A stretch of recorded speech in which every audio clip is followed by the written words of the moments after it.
Angela Hooper Manyfield is the founder of Manyfield & Associates, which specializes in executive and life coaching, public speaking, leadership development, consulting, human behavior assessments, mentorship, raising the leadership lid of individuals and organizations, and helping individuals at all levels and sectors get unstuck.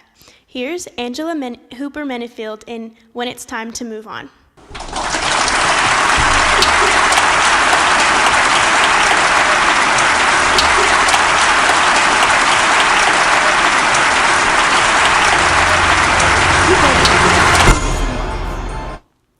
And as I've grown older and more mature, I've come to realize and believe that one of the most difficult to articulate, address, and one that few people discuss and prepare for is the realization of when it's time to move on.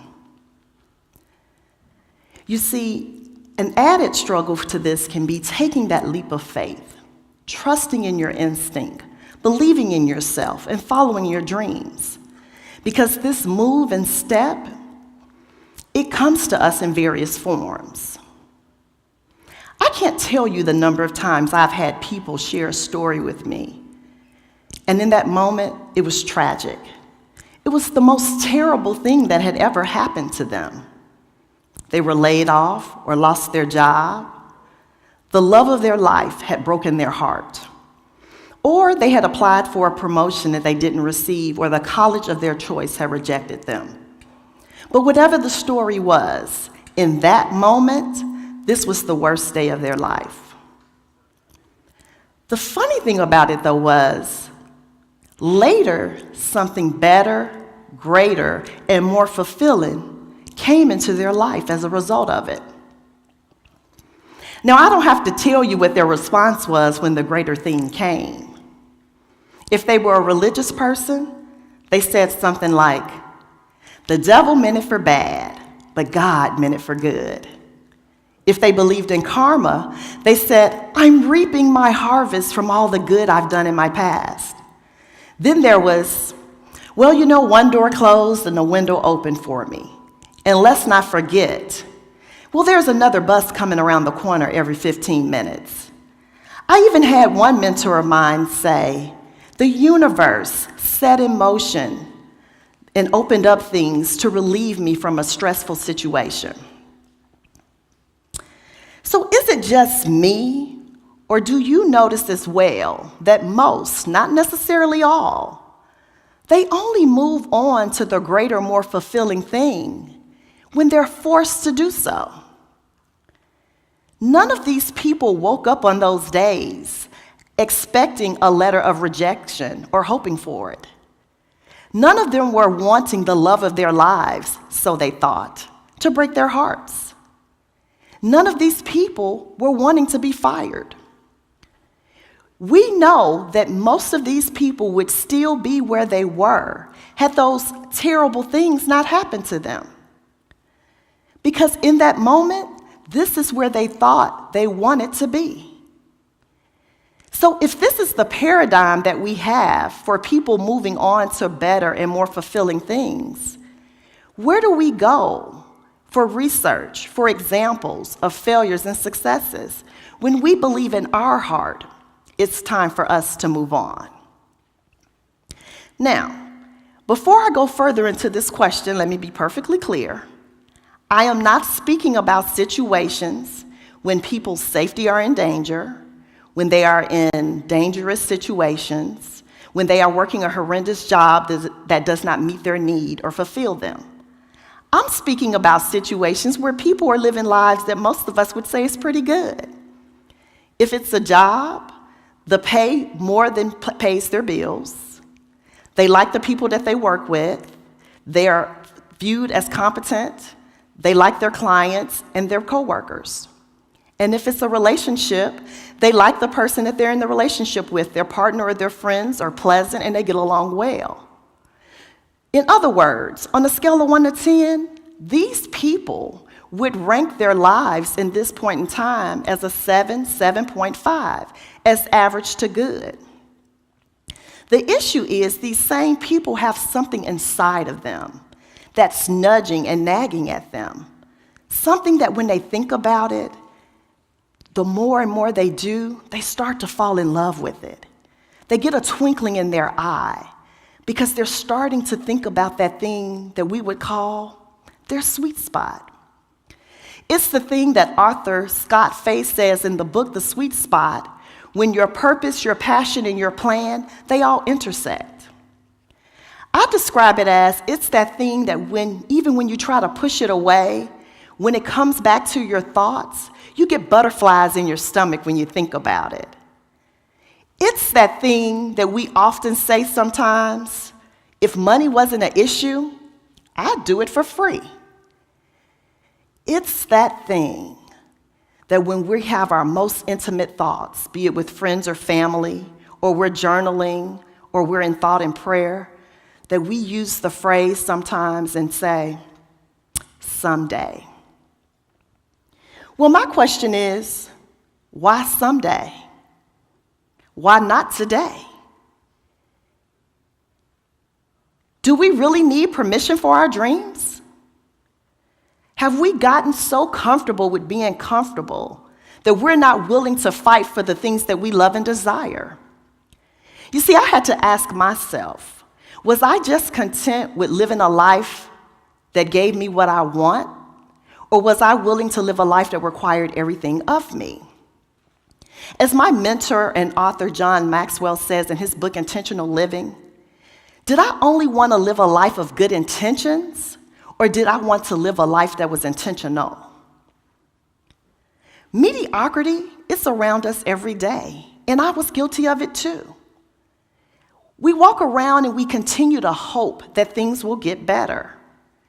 And when we don't, or when it doesn't, we do the next best thing. We put those hopes and dreams in our children.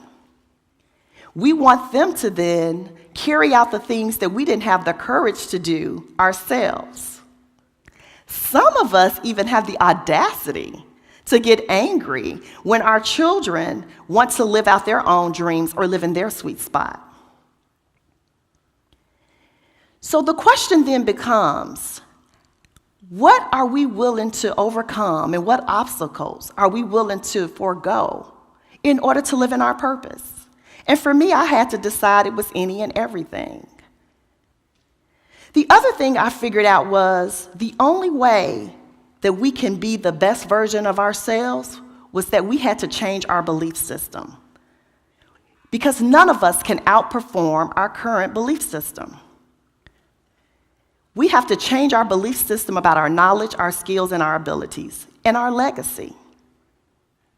You see, each of us have a desire in us and an impact that we know that we want to leave on others. And in order to do that, we have to ask ourselves these questions. So I'm sure you're wondering, well, how do we change our belief system? Well, while I don't have time to tell you today during the TED Talk, I can tell you this. A belief system is created two ways. One is by spaced repetition of time, which means positive affirmations, okay? So that means if you hear the same thing over and over again, it becomes a habit or something that's fixed. So those of us who hear positive affirmations or positive encouragement over and over again, we're going to have more positive thoughts than those who hear negative affirmations. The other way is through emotional sudden impact. That means something happens to us. An example of that could be, for instance, if as a young child, I have a scary situation with a big dog.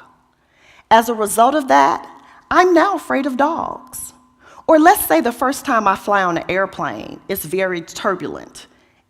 I'm just happy the plane lands. As a result of that, I may now have a fear of flying. Both of those situations only happened one time, but the sudden impact of those things created my belief system. So for me, I had to figure out, did I want to just continue to live a life that was good when greatness was within my grasp? You see, the road from good to great, it's not for the faint at heart. If we really want to pursue our dreams, we have to be willing to fight for them. Napoleon Hill says in his book, Think and Grow Rich, we don't need permission for our dreams. However, he does tell us we do have to be persistent. So what I had to learn was, not only did I have to be persistent in my dreams, I had to believe in my dreams. I had to believe in myself. How could I not believe in myself and ask others to believe in me and believe in themselves? So now the new question for me became, what was I willing to give up to go up? This was the hardest question of them all. You see, for me, I was in a place that was pretty good. I really liked my job. I was good at it. I liked the people that I worked with. The other problem was I could have done it in my sleep. I was unconsciously competent. You know what that looks like, right?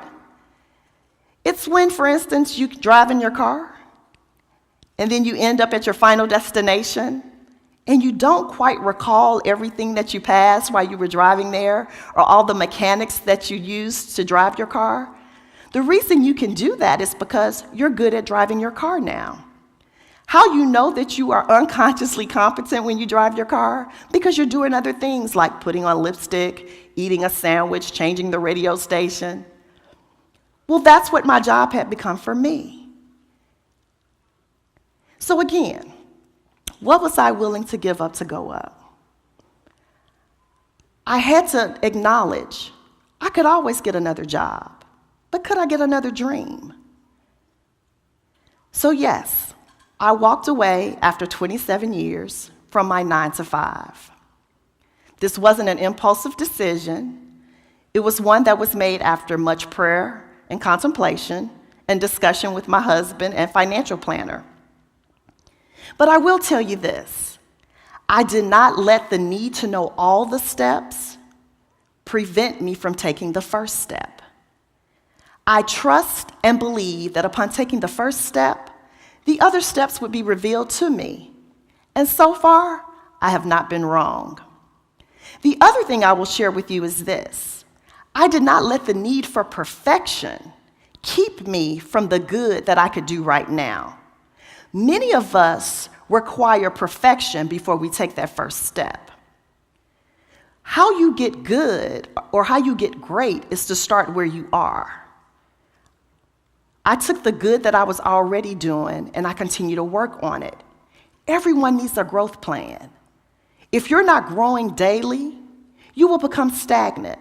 So I encourage you to get a coach or a mentor or someone to walk with you on that journey. But you can get great in the things that you want to do. So now, the time to move on. It's not when life is beating you down, when you're at the end of your rope, and you've been rejected. Now, that's not to say you shouldn't move on then as well, but my point is this. If you have a dream or a desire inside of you, it wants to be birthed. If you don't allow that dream to be birthed, it's going to die inside of you. How many of us, if we had a baby, would not feed it, nurture it, and meet all its needs? Well, for some of us, or some of you, I should say, your dream is your baby. And no matter how broke, tired, or discouraged you are, I know you would not allow your real baby to starve and not be taken care of. So my question is, why are you allowing that baby to not be taken care of? Your dream needs you to give all that you have for it. Your dream is telling you it's time for you to move on. Thank you.